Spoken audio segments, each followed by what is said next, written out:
नमस्कार दोस्तों, स्वागत है आपका अपने YouTube चैनल पर जिसका नाम है राज स्टडी क्लासेस बीकानेर।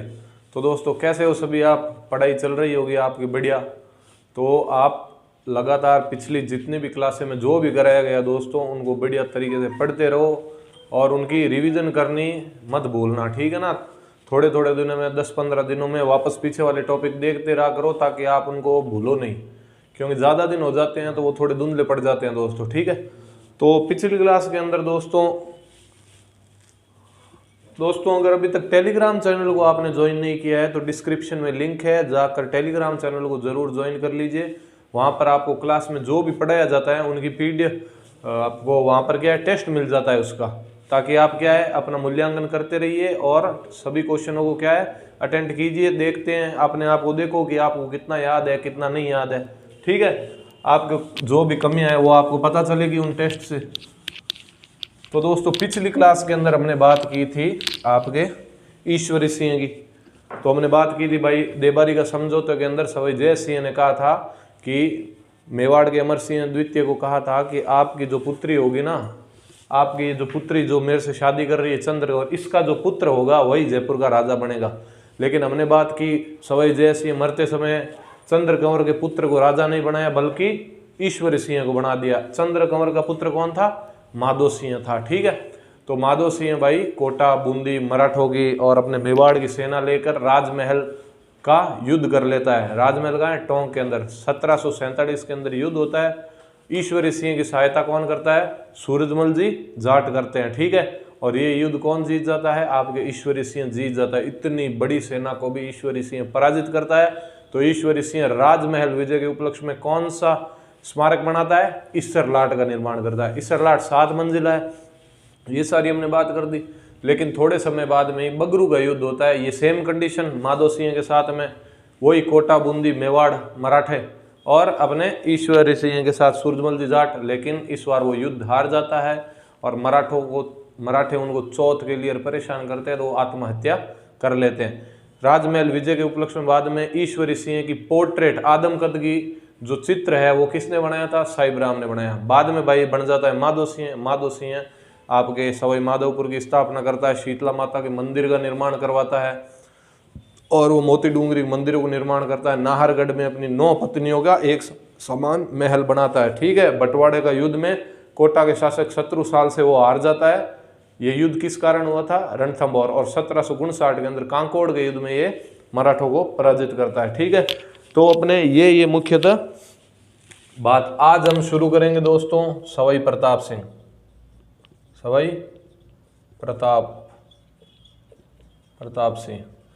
देखो सवाई की उपाधि तो सबसे पहले अपने सवाई जय सिंह को मिली थी, लेकिन उसके बाद में सभी राजा अपने नाम के आगे सवाई लगाने लग गए। तो आपको पूछ ले कि सवाई राजस्थान के किस राजवंश की उपाधि है, तो अपने जयपुर वालों की है, ठीक है। ये देखो भाई वो 68 तक था, 1767 तक, ये उसके 10 साल बाद है। बीच में 1-2 राजा है वो इंपॉर्टेंट नहीं है। अपने प्रताप सिंह जी इंपॉर्टेंट है भाई, ध्यान रख लेना, ठीक है। 1778 से लेके 1803 तक आपके सवाई प्रताप सिंह जी है, ठीक है। तो सवाई प्रताप सिंह जी के आप लिखिए सवाई प्रताप सिंह का शासनकाल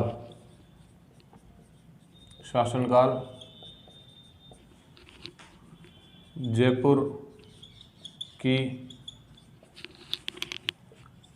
कला व संस्कृति का स्वर्ण काल था। क्या था? स्वर्ण काल। इन्होंने क्या निर्माण कार्य और जयपुर में आपके इन्होंने तमाशा लोक नाट्य शुरू किया, हवा महल, इन प्रकार की चीज़ों का निर्माण करवाया और संगीत का चित्रकला का बहुत इन प्रताप सिंह के समय इनके शासनकाल के अंदर संगीत का बहुत विकास हुआ है, चित्रकला का बहुत विकास हुआ है, स्थापत्य कला का बहुत विकास हुआ है और जयपुर समृद्ध बना इसके समय। इसलिए आपको पूछ ले जयपुर के किस शासक के अंदर कला व संस्कृति का स्वर्ण काल है, तो आपके सवाई प्रताप सिंह वाला है, ठीक है ना। अभी हम बात करेंगे इन्होंने कौन से संगीत, कौन सी पुस्तकें, कौन से स्मारक बनाए। तो इनकी सांस्कृतिक उपलब्धियां लिख लीजिए आप। क्या है इनकी सांस्कृतिक उपलब्धियां?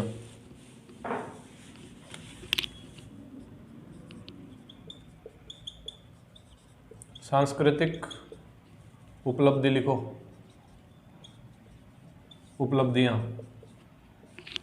सबसे पहले और सबसे इंपॉर्टेंट लिख लीजिए, इन्होंने हवा महल बनाया दोस्तों। क्या बनाया? हवा महल। जयपुर के एकदम रोड में, रोड के ऊपर ही है मेन रोड। छोटी चौपाट उतरोगे तो एकदम वहां के पास में ही मेन रोड पर हवा महल है। हवा महल कहाँ है बताओ? जयपुर के अंदर। निर्माण पूछ ले किसने कराया है? निर्माण आपको पता ही है। ऊपर हम किसकी बात कर रहे हैं? सवाई प्रताप सिंह। 1799 में बनाया। ठीक है, 1799 में बनाया। 5 मंजिला है, 5 मंजिला। वह कितनी खिड़कियां हैं? 953 खिड़कियां हैं। 953 खिड़कियां हैं, उनसे हवा आती है, इसीलिए तो इसका नाम हवा महल पड़ा है। बढ़िया जोरदार खिड़कियां ही खिड़कियां हैं, और खिड़कियां से क्या है? बढ़िया हवा आती है, इसका इसलिए नाम हवा महल है। 5 कौन कौन सी मंजिल है आप ध्यान रखो। 5 मंजिलों का नाम क्या है? शरद मंदिर, रतन मंदिर,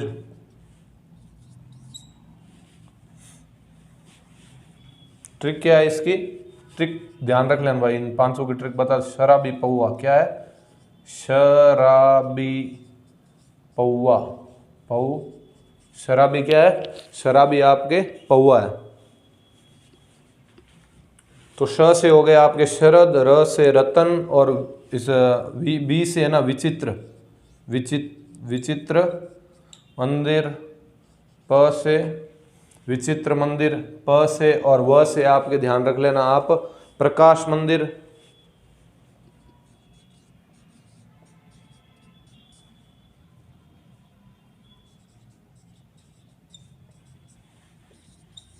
ठीक है, तो इन सब का भाई ध्यान रख लेना आपके।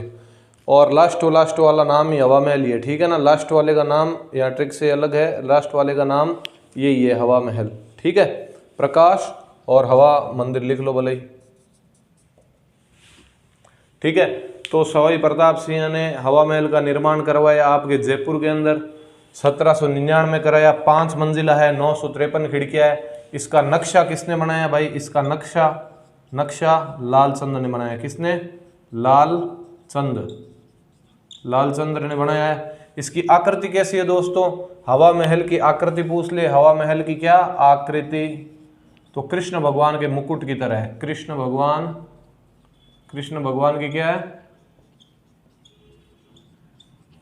मुकुट की तरह है। ठीक है, तो हवा महल के बारे में आपको इतना ही ध्यान रखना है। हवा महल 5 मंजिला है, 953 खिड़कियां है। 1799 में सवाई प्रताप सिंह ने बनाया है, और ध्यान रख लेना कृष्ण भगवान की मुकुट की आकृति का है, और ये इसके 5 मंजिल है। ठीक है, तो सवाई प्रताप सिंह का सबसे मेन तो आपके हो गया हवा महल।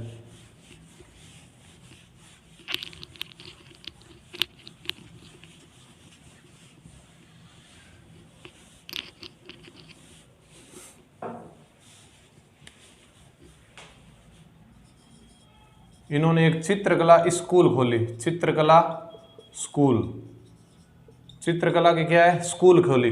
ठीक है, हम बात करें चित्रकला विभाग सूरत खाना, वो तो सवाई जय सिंह, वो चित्रकला विभाग है, ये स्कूल है। ठीक है ना, उस चित्रकला विभाग का सवाई जय सिंह ने क्या नाम रखा था? सूरत खाना। ये चित्रकला स्कूल है। चित्रकला स्कूल का निर्माण किसने करवाया भाई? ध्यान रख लेना, चित्रकला स्कूल का निर्माण आपके, और मेन इस सवाई प्रताप सिंह, मेन चित्रकार कौन था? चित्रकार कौन है मेन? अपने लालचंद, ये हवा महल का नक्शा बनाने वाले लालचंद। ठीक है, ये ध्यान रख लेना। चित्रकला स्कूल की स्थापना की इन्होंने। और इन्होंने दोस्तों, ये स्थापत्य कला के अंदर इतनी बात है, ये 2 चीजें ध्यान रख लेना। अभी इनके थोड़े क्या है, इन्होंने एक संगीत सम्मेलन की स्थापना, संगीत सम्मेलन का आयोजन करवाया। आप लिखिए, सवाई प्रताप सिंह ने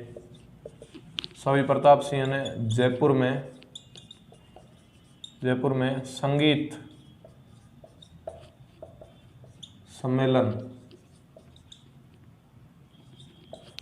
सम्मेलन का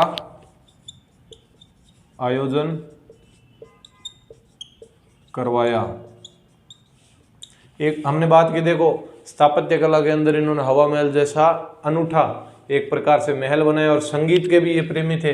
इसीलिए तो हम कहते हैं सवाई प्रताप सिंह का शासनकाल कला व संस्कृति का क्या है, स्वर्ण काल माना जाता है। ठीक है ना। तो सवाई प्रताप सिंह ने जयपुर में संगीत सम्मेलन का आयोजन करवाया, जिसकी अध्यक्षता किसने की भाई? इस आयोजन की अध्यक्षता किसने की है? महर्षि ब्रजपाल भट्ट, महर्षि ब्रजपाल भट्ट ने की है। और इन महर्षि ब्रजपाल भट्ट ने एक पुस्तक लिख दी, कौन सी? राधा गोविंद संगीत सार। बड़ी इंपॉर्टेंट पुस्तक है, याद कर लेना, बहुत इंपॉर्टेंट पुस्तक है ये। किसने लिखी है? महर्षि ब्रजपाल भट्ट ने ये लिखी है। ठीक है। तो एक तो इन्होंने संगीत सम्मेलन करवाया और इनके दरबार में दोस्तों गंधर्व बाईसी थी। क्या है? गंधर्व बाईसी, मतलब 22 प्रकार के लोग थे, 22 प्रकार। जैसे अकबर के दरबार के अंदर 9 रत्न थे ना, 9 रत्न। और हम प्राचीन भारतीय इतिहास में पढ़ेंगे चंद्रगुप्त द्वितीय के दरबार में भी क्या थे? 9 रत्न थे। मराठों के दरबार में अष्ट प्रधान थे, कृष्णदेव राय के दरबार में अष्ट दिग्गज थे। वैसे इसके क्या है, 22 दरबारियों को क्या कहा जाता है? गंधर्व बाईसी। सभी 22 थे वो, कोई संगीत में, कोई चित्रकला में, सब में कोई ना कोई चीज में निपुण थे। तो 22 गंधर्वी, आपको पूछ ले गंधर्व बाईसी किसके दरबार में थे? तो सवाई प्रताप सिंह जयपुर का, ये आपका आंसर होगा। तो लिखो सवाई प्रताप सिंह के दरबार में, सवाई प्रताप सिंह के दरबार में गंधर्व बाईसी थे। ठीक है। तो इन्होंने संगीत सम्मेलन करवाया ना, तो इनको खुद को भी क्या है, संगीत का बड़ा शौक था। ठीक है। तो इनके संगीत गुरु लिख लीजिए भाई। इनके संगीत गुरु कौन थे? संगीत गुरु थे चांद खां। क्या थे भाई? कौन थे संगीत गुरु? पूछ ले। ये चांद को देखकर गाना गाते थे। क्या? चांद की रोशनी के अंदर गाना गाने का मूड होता है ना। तो इनके प्रताप सिंह के संगीत गुरु कौन है? संगीत हम कब गाएंगे? जब चांद दिखेगा। संगीत कब गाएंगे? जब अपने को चांद दिखेगा तभी गाना हम संगीत गाएंगे। तो जो चांद गुरु इनके चांद खां है, वो इनके संगीत गुरु है। इन चांद खां की दोस्तों एक उपाधि बड़ी ही प्रसिद्ध है, बुद्ध प्रकाश। क्या है? बुद्ध प्रकाश। ये इनकी क्या है? उपाधि है दोस्तों। ठीक है ना, उपाधि है। और इनकी एक पुस्तक और लिख लो भाई, पुस्तक। संगीत है, संगीत के गुरु है। टीचर किसके? संगीत के। तो इन्होंने क्या लिख दी? स्वर सागर पुस्तक लिख दी। संगीत के अंदर क्या लगाने पड़ते हैं? स्वर लगाने पड़ते हैं। स्वर बिना तो संगीत का कोई लेना देना ही नहीं है। तो स्वरों का इन्होंने क्या कर दिया? सागर भर दिया। स्वरों का क्या भर दिया? सागर। तो उनकी पुस्तक है। एक इनके दोस्तों काव्य गुरु। कविता और संगीत में फर्क होता है। कविता देखो हम पढ़ते हैं वो भी कविता है, लेकिन संगीत अलग चीज है। तो काव्य गुरु इनके अलग है। काव्य गुरु है इनके गणपति भारती।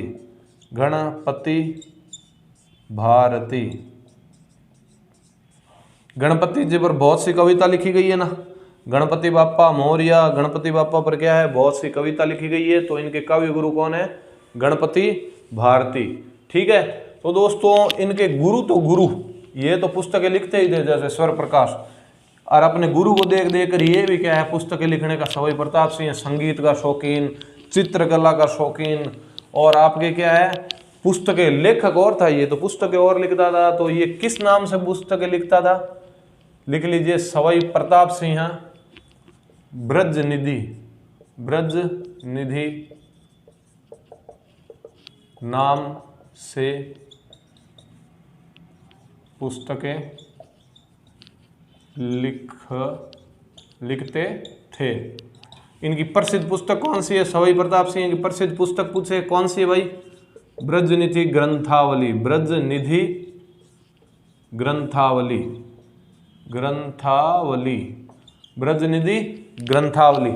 तो ब्रजनिधि ग्रंथावली, ब्रजनिधि नाम से सारी पुस्तकें हैं। सबसे प्रसिद्ध पुस्तक कौन सी है? ब्रजनिधि ग्रंथावली। ठीक है। तो आपको पूछ ले भाई ब्रजनिधि ग्रंथावली किसकी पुस्तक है? तो ध्यान रख लेना, ब्रजनिधि ग्रंथावली आपके सवाई प्रताप सिंह की पुस्तक। ब्रज नीति नाम आते ही आपको याद हो जाना चाहिए आपके सवाई प्रताप सिंह की हम बात कर रहे हैं। तो ब्रज नीति ग्रंथावली होगी, ये इनकी पुस्तक है। गंधर्व बाई सिंह इनके दरबार में रहते हैं और इन्होंने ये पुस्तक लिखी है। तो दोस्तों सवाई प्रताप सिंह के बारे में हमें मेन ये बातें करनी। अभी सवाई प्रताप सिंह के ये तो सांस्कृतिक उपलब्धियां, कला संस्कृति की हमने बात कर ली। अब सवाई प्रताप सिंह की आप युद्ध भी इसके समय 2-3 प्रसिद्ध युद्ध हुए हैं, उसकी हम बात करते हैं। देखो अभी ये जो आपको कला संस्कृति से संबंधित सारी वस्तु हमने एक साथ लिख ली। अब आप लिखो इनके समय दोस्तों एक प्रसिद्ध युद्ध हुआ है, जिस युद्ध का नाम है तुंगा का युद्ध। कौन सा युद्ध है भाई बताओ देखा ने? तुंगा का युद्ध। कौन सा? तुंगा का युद्ध। कब हुआ भाई? अभी बताते हैं। देखो ये हुआ 1787 के अंदर, 1787 के अंदर हो गया। और ये तुंगा पूछ ले कहाँ है, तो तुंगा भाई कहाँ है? तुंगा का मैदान है दौसा के अंदर। कहाँ है? दौसा के अंदर। बोलो देखे तुंगा का युद्ध कब हुआ? 1787 के अंदर। तुंगा कहाँ है? दौसा के अंदर। समझ में आ गई बात? किसके बीच में हुआ सर? तो अभी देखो ये एक तो अपने सवाई प्रताप सिंह के बीच में हुआ, प्रताप सिंह और वही इनके एकदम गले की हड्डी बने हुए कौन? मराठों की तरफ से बड़े शानदार, अपने जिस प्रकार से हम महाराणा प्रताप को इज्जत करते हैं ठीक उसी प्रकार मराठा साम्राज्य के बड़े गुणवान व्यक्ति थे महादजी सिंधिया। पानीपत के युद्ध के अंदर मराठों के पराजित होने के बाद में मराठों का जो रौब था भारत के अंदर वो बहुत कम हो गया था दोस्तों। लेकिन मराठों की लाज 1800 तक बचाने वाले, 1800 अगले 40 साल तक अगर अंग्रेजों को पराजित करने वाले, मुगलों को वापस अपने अंडर लेने वाले कोई सरदार थे मराठों के, तो ये महादजी सिंधिया थे।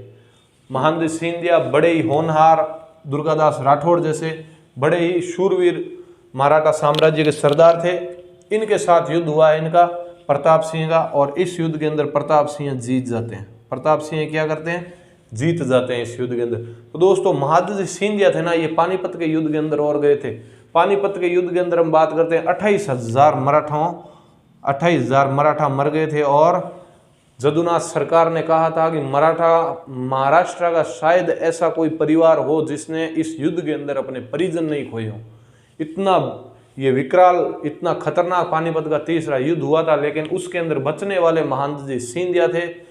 महादजी सिंधिया ने पानीपत के युद्ध के बाद में उसका पूरा, उस युद्ध से इन्होंने बहुत सीख ली। इन्होंने देखा कि हमारी जो युद्ध पद्धति है, लड़ने के तरीके हैं, बहुत पुराने हो गए हैं। तो इन्होंने अंग्रेजों की तरह नई सेनाएं बनाई, उनको नए नए तरीके सिखाए। बड़े ही अपने इनके बारे में अगर कभी आपको पढ़ने का मौका मिले तो महादजी सिंधिया को बड़ा आप जरूर पढ़ना, आप इनके फैन हो जाओगे कि इन्होंने किस प्रकार से, अगर ये थोड़े साल और जिंदा रहते तो शायद अंग्रेजों को भी बाहर से निकाल सकते थे। बड़े प्रसिद्ध है, कभी टाइम मिले तो आपको बताएंगे कभी। आज तो हमारा, आप जयपुर की बात कर रहे हैं, आप भी थोड़ा इनके बारे में पढ़ना जरूर, पढ़ोगे तो मजा आ जाएगा। महादजी सिंधिया बड़े ही शानदार व्यक्तित्व के धनी है ये।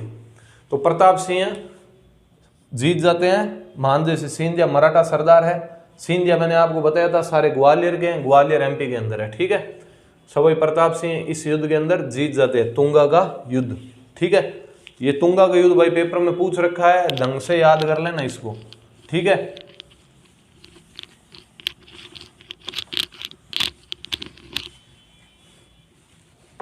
अब भाई अगला युद्ध लिख लीजिए, पाटन का युद्ध। पाटन का युद्ध।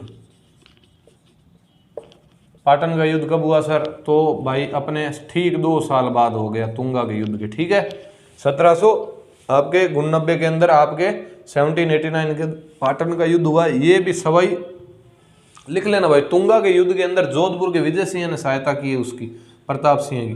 तुंगा के युद्ध के अंदर जोधपुर के विजय सिंह ने सहायता की, किसकी? जोधपुर के विजय सिंह ने सहायता की है सवाई प्रताप सिंह की। विजय सिंह और सवाई प्रताप सिंह मिलकर आपके महादजी सिंधिया को हराते हैं। लिख लेना, ये लाइन लिखी नहीं, यहाँ पे भी वो सेम ही है। कौन है? सवाई प्रताप सिंह वर्सेस मराठा मराठा में अभी इनका डिबोई, ये क्या है, फ्रांसीसी सेनापति था मराठों का, फ्रांसीसी सेनापति था आपके मराठों का, फ्रांसीसी सेनापति। ठीक है, इसमें वो सेम ही है, विजय सिंह ने सहायता दी है, विजय सिंह ने सहायता दी है। ये विजय सिंह कौन है भाई, वही जोधपुर वाला। ठीक है, लेकिन इस बार भाई पार नहीं पड़ती, इस बार कौन जीत जाते हैं, मराठा। ठीक है, तो आप देखो ये डिबोई था ना, ये डिबोई महादजी सिंधिया का ही रखा हुआ सेनापति था। ठीक है, ये डिबोई के बारे में आपको थोड़ी बात बताता है। ये डिबोई है, ये फ्रांसीसी है। तो दोस्तों भारत के इतिहास के अंदर हम बात करेंगे ना, तो जैसे हम और अंग्रेज दुश्मन थे ना, ठीक उसी प्रकार फ्रांसीसी और अंग्रेजों के बीच में भी एकदम जानी दुश्मन थे, क्योंकि ये कहते हैं हम भारत पर राज करेंगे, अंग्रेज कहते हैं हम भारत पर राज करेंगे। तो इनके बीच में भी, अंग्रेजों और फ्रांसीसियों के बीच में भी बड़ा अपने लड़ाई चली थी, जो हम भारत के इतिहास में जब पढ़ाएंगे बात करेंगे।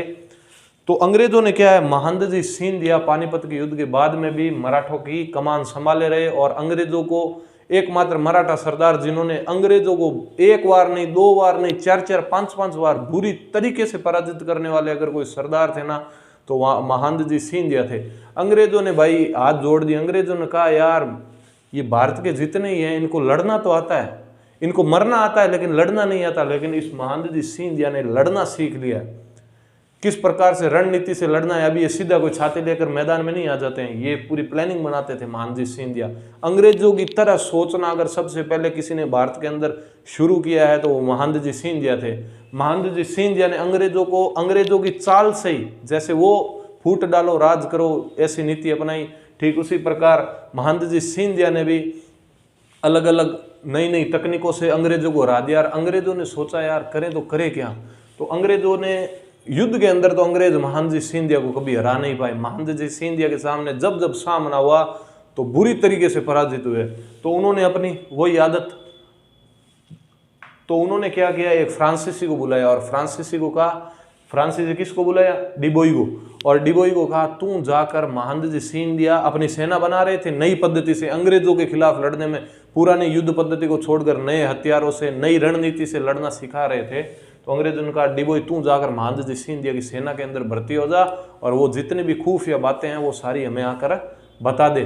तो ये इसको 50,000 रुपये दिए, 50,000 रुपये देकर डिबोई आ गया और ये आ गया महादजी सिंधिया के पास।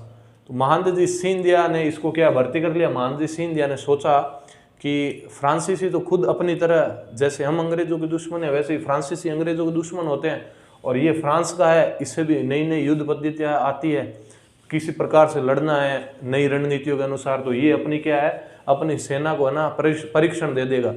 लेकिन महादजी सिंधिया इतने पागल थे नहीं। महादजी सिंधिया ने कहा भाई इसको रख तो रहे हैं, लेकिन अपने खुफिया लोगों को कह दिया तुम जाकर क्या इसका पता लगाओ ये असल में अपने साथ आए ये अंग्रेजों की या कोई निजाम की दूसरों कोई चाल है। तो ये क्या है, अपने काम में लग जाता है और वहाँ पे अंग्रेजों को महादजी सिंधिया की सारी खबर भेजता रहता है। लेकिन थोड़े दिनों बाद महादजी सिंधिया को पता चल जाता है कि भाई ये तो अंग्रेजों के भेजा हुआ जासूस है। लेकिन देखो महादजी सिंधिया कितने, अगर आप उस जगह पर होते तो क्या करते, आप उस जगह पर होते तो क्या करते, आप कहते निकालो तलवार, साले को बुलाओ अभी चौराहे पर लटका देंगे। लेकिन आप इस बात से महादजी सिंधिया की होशियारी और उनकी समझदारी पर पता लगा सकते हो कि इन्होंने डिबोई को मारा नहीं और ना डिबोई को कुछ कहा, बिल्कुल वैसा ही व्यवहार किया जैसे उनको कुछ पता ही नहीं है। एक दिन है ना, ये क्या सेना को परीक्षित करता था और अपने वाले सैनिक 5-5, 6-6 दिन कपड़े धोते नहीं थे और वो उनको क्या डांटता था। तो एक सैनिक क्या है कि उसने कहा इस डिबोई को तो बहुत नाटक कर रही है, फिरंगी अपने ऊपर नाटक कर रहा है। एक दिन जब एक सैनिक ने इन पर गोली चलाई तो महादजी सिंधिया ने डिबोई को बचाया और खुद पर गोली खाने की नौबत आ गई थी, थोड़े से बचे थे वो। तो उसके बाद में डिबोई के मन में धीरे धीरे ऐसे आने लगे, इतना अच्छा आदमी के खिलाफ मैं इतनी धोखेबाजी करा, इन्होंने तो मेरी जान बचाई है। उसके बाद में इसका हृदय परिवर्तन हो गया और इन्होंने अंग्रेजों को क्या कह दिया, ये लो अपने 50,000 रुपये, मैं तो कोई आज करूँ कोई कल करूँ, महादजी सिंधिया तो मेरे लिए भगवान है। तो इतना वफादार फ्रांसीसी सेनापति बन गया था। बाद में महादजी सिंधिया को बहुत से युद्ध इसने जिताए। ठीक है, तो ये डिबोई था। ठीक है ना, इतनी बात से क्या है आपको जरूर याद हो जाएगा, फ्रांसीसी सेनापति डिबोई। इस युद्ध के अंदर भाई सवाई प्रताप सिंह, विजय सिंह साथ में लड़ते हैं। लेकिन डिबोई की जो नई रणनीतियों के खिलाफ ये टिक नहीं पाए और मराठा जीत गए हैं भाई। ठीक है, तो पाटन का युद्ध ये हो गया। इसके बाद में एक लगातार युद्ध और हुआ, ये सवाई प्रताप सिंह ये के हार तो भाई हम ही नहीं माने, एक बार तुम जीत गए एक बार हम जीत गए, कोई बात नहीं, बराबर बाड़ी है, तीसरा मैच करो, सीरीज का निर्णायक मैच करो, 3 मैचों की सीरीज होती है, 3 मैच अगला करो भाई। अगला युद्ध हुआ इनके बीच मालपुरा, मालपुरा का युद्ध, मालपुरा का युद्ध हुआ, ये हुआ भाई 1800 के अंदर। ये कब हुआ? 1800 के अंदर। 1795 के अंदर क्या है दोस्तों, महानजी सिंधिया की बुढ़ापे के अंदर इनकी मृत्यु हो जाती है। ठीक है, तो उनके बाद में अगले उनके वंशज दौलत राव सिंधिया बनते हैं। ठीक है, दौलत राव सिंधिया। तो 1800 के अंदर मालपुरा का युद्ध हुआ है, सेम कंडीशन है, सवाई प्रताप सिंह। और अभी क्या है, वो जयपुर का अपने जोधपुर का विजय सिंह था ना, वो भी मर गया और अभी जोधपुर का राजा बन गया है कृष्ण कुमारी का पति, जिसका कृष्ण कुमारी का विवाह हुआ था जोधपुर के जिस शासक से, कौन? भीम सिंह, हमने बात की थी ना। लेकिन भीम सिंह भी बाद में मर जाता है और उसका भाई मान सिंह कहता है मेरे से शादी करो, और बाद में जयपुर और मारवाड़ के बीच में लड़ाई होती है, गिंगोली का युद्ध होता है, याद है? वही भीम सिंह है। ये इस युद्ध के अंदर, इसी युद्ध के अंदर इसकी मृत्यु होती है। ठीक है ना, भीम सिंह की इसी युद्ध के अंदर मृत्यु होती है, तभी वो कृष्ण कुमारी से बाद में वो आगे वाला गिंगोली वाला लफड़ा होता है। तो सवाई प्रताप सिंह और जोधपुर का शासक भीम सिंह था, और सामने वही मराठे। इस बार मराठों के कौन आया था? दौलत राव सिंधिया। तो हमने बात की 1795 के अंदर तो आपके महानजी सिंधिया की मृत्यु हो गई। ये युद्ध कब हो रहा है? 1800 के अंदर। तो ये युद्ध भी भाई मराठे जीत जाते हैं। ठीक है, ये देखो कौन सा टाइम है, 1800 के आसपास। तो देख लो किस प्रकार से मराठों ने परेशान किया है अपने राजस्थान के राजाओं को। इन्हीं मराठों के आक्रमण से और अपने सरदारों के दबाव में आकर डर के, इसी कारण अभी क्या है, 1818 के अंदर अंग्रेजों से संधि कर ली थी राजस्थान के राजाओं ने। ठीक है, तो देख लो इस प्रकार से हार रहे थे, इतना नुकसान हो रहा है, यही वो कारण थे जिस कारण राजस्थान के राजाओं ने 1818 के अंदर अंग्रेजों से संधि कर ली थी भाई। ठीक है ना। तो दौलत राव सिंधिया थे, इन्होंने भी सवाई प्रताप सिंह को हरा दिया, और ये युद्ध कौन जीत जाता है? मराठे जीत जाते हैं। तो ये भाई युद्ध है। इसके अंदर सबसे इंपॉर्टेंट युद्ध है तुंगा का युद्ध, क्योंकि तुंगा का युद्ध अपन जीते थे। और किसको हराया? महानजी सिंधिया को। कोई छोटे मोटे सरदार नहीं थे महानजी सिंधिया। उस समय उत्तरी भारत के अंदर डंका बोलता था, उनकी तूती बोलती थी महानजी सिंधिया की, उनको प्रताप सिंह ने हराया। तो बड़ी भारी विजय मानी गई थी प्रताप सिंह की। तो ये तो मेन युद्ध थे। अभी आगे बात करते हैं हम। तो ये तो सवाई प्रताप सिंह के युद्धों की बात हो गई अपने।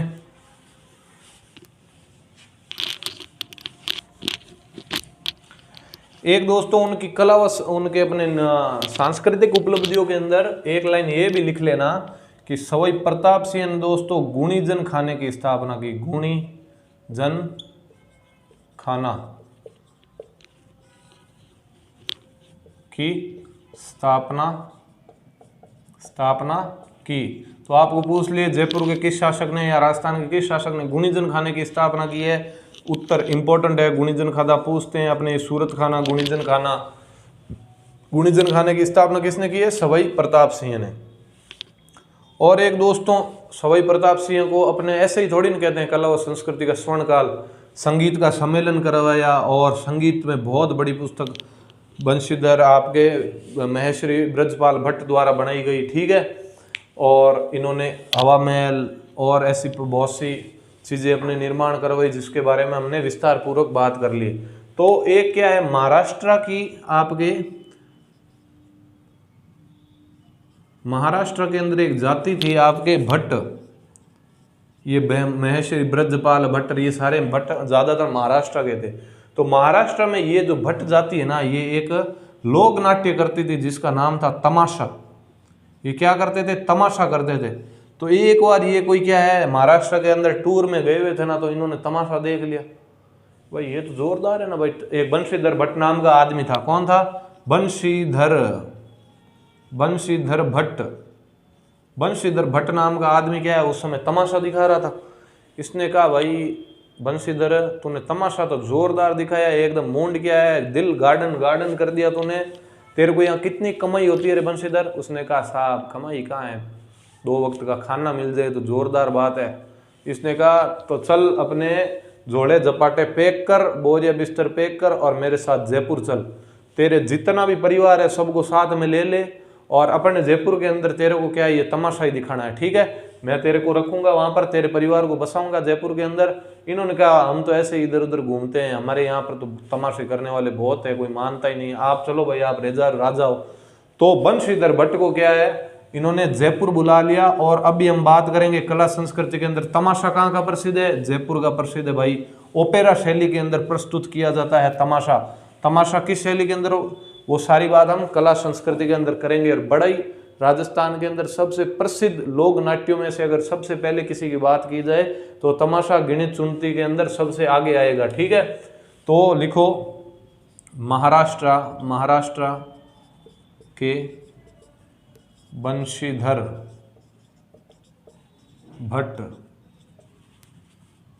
परिवार को जयपुर बुलाया व तमाशा लोक नाट्य शुरू करवाया। तो तमाशा कहाँ का प्रसिद्ध है भाई, तमाशा जयपुर का प्रसिद्ध है अपने राजस्थान के अंदर, तमाशा जयपुर का प्रसिद्ध है। पूछ ले राजस्थान के अंदर तमाशा शुरू करने वाला व्यक्ति कौन था, तो बंशीधर भट्ट का परिवार ने शुरू किया है, ठीक है। और इनको बुलाने वाला कौन था, तो सवाई प्रताप सिंह ने बुलाया। कहाँ से बुलाया, महाराष्ट्र से बुलाया है, ठीक है दोस्तों। तो ये अपनी मुख्य बातें सवाई प्रताप सिंह की, हर एक लाइन इंपॉर्टेंट है, हर एक लाइन से क्वेश्चन आ रखे हैं अपने, ठीक है ना। तो ये तो हो गया अपने सवाई प्रताप सिंह का पूरा मामला कंप्लीट।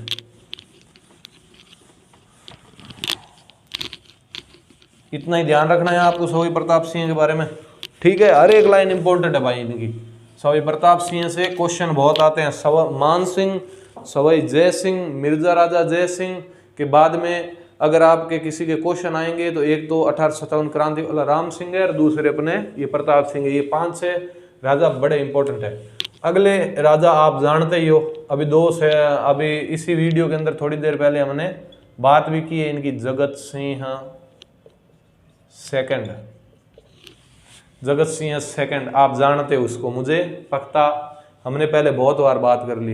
ये जयपुर का जगत सिंह है। कौन सा, एक जगत सिंह सेकंड ही था, वो आपके मेवाड़ का था जिसने हुरडा सम्मेलन की अध्यक्षता की है। ये मेवाड़ का नहीं है, ये कौन सा है, जयपुर का है। कन्फ्यूज मत होना, ध्यान रख लेना, जगत सिंह सेकंड दोनों मेवाड़ और आपके जयपुर दोनों के।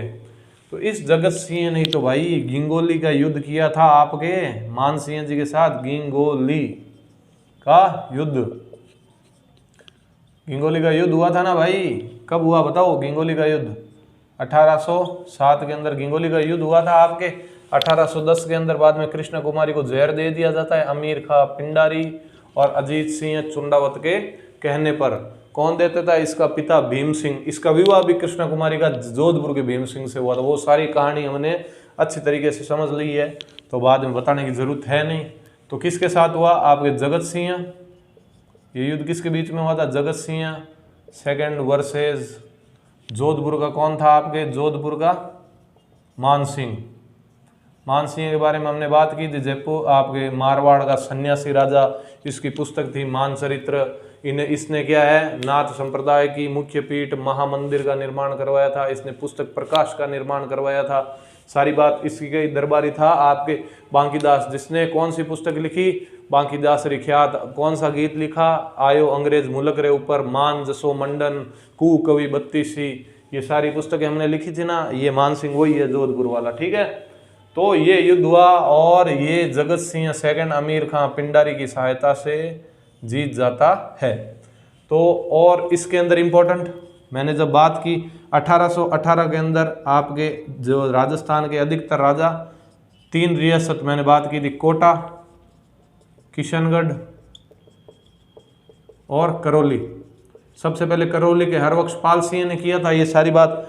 इन 3 ही रियासत थी राजस्थान की जिन्होंने 1817 के अंदर आपके ये संधि की थी। बाकी ज्यादातर ने सभी ने लगभग 1818 के अंदर की और 1823 के अंदर सबसे लास्ट में सिरोही के शिव सिंह ने की थी। वो सारी हमने बात पहले ही लिख चुकी है। और सबसे लास्ट में क्यों की थी शिव सिंह ने, वो भी हमने, रोचक कहानी थी, वो भी हमने सारी आपको बताई है। अगर किसी ने नहीं देखा है तो आप जाकर भाई पिछली वीडियो देखो, पिछली वीडियो के अंदर आपको पता चलेगा। तो 1818 की संधि को क्या कहते हैं? अधीनस्थ संधि। 1818 की अधीनस्थ संधि की अंग्रेज अधीनस्थ संधि अंग्रेजों से करने वाला आपके जयपुर का शासक, हर शासक का मैंने लिखा है आपको। जैसे जोधपुर के अंदर हमने बात कर ली थी, भीम सिंह ने की, कर्नल जेम्स टोड। आपके मेवाड़ के भीम सिंह ने की थी हमने बात की, कर्नल जेम्स टोड। उनके जब भी जो भी राजवंश पढ़ रहे हैं तो ये संधि वाला हम लाइन हर बार लिख रहे हैं। तो किस राज्य के राजा ने संधि की थी आपको याद होना चाहिए, ठीक है। तो जयपुर की तरफ से अधीनस्थ संधि करने वाले राजा आपको पूछे तो कौन होंगे दोस्तों, बताओ? आपके जगत सिंह सेकंड, ठीक है। तो अभी जगत सिंह सेकंड तो अपने हो गए कंप्लीट। गिंगोली वाला तो आपको पहले से याद ही था, आपको इसमें लाइन करनी है एक याद।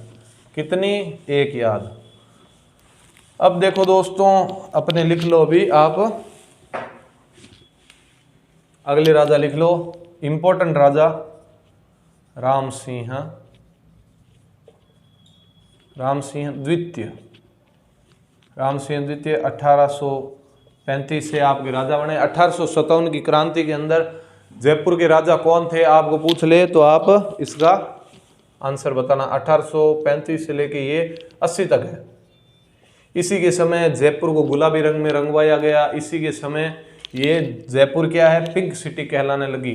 तो आप लिख लीजिए भाई 1857 की क्रांति में जयपुर का शासक था, ठीक है। तो इनकी क्या है, थोड़े बड़े राजा है, कुछ लाइनें लिखनी पड़ेगी हमें इनके बारे में, इंपॉर्टेंट है, क्वेश्चन आते हैं। तो कल इनके बारे में, राम सिंह जी के बारे में विस्तार पूर्वक बातें करेंगे। ये बड़ी छोटी उम्र के अंदर जयपुर के शासक बन गए थे, ठीक है। तो अगली वीडियो के अंदर हम इनके बारे में बात करेंगे। और अगर दोस्तों आपको चीज़ें उपयोगी लग रही है, आपको चैनल पसंद आ रहा है तो इसको सब्सक्राइब करते रहिए और अपने चैनल को आगे बढ़ाने का काम करते रहिए दोस्तों। मिलते हैं अपनी अगली वीडियो के अंदर।